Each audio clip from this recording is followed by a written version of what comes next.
नमस्ते। आज मैं Oxi-Power का नया प्रोडक्ट लेके आया हूँ आप लोग के सामने, कंक्रीट रिंग सॉ मशीन, जो आजकल बहुत ही ज्यादा डिमांड में है। ये मशीन जो है लाइट वेट है।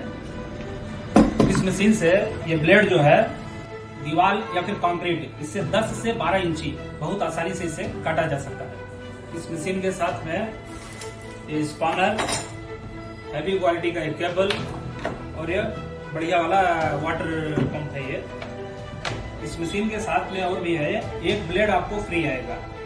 और ये ब्लेड जो है हमारे पास अलग से भी अवेलेबल है। और इसका मैं एक छोटा सा टेस्टिंग वीडियो आपके सामने शेयर कर रहा हूँ।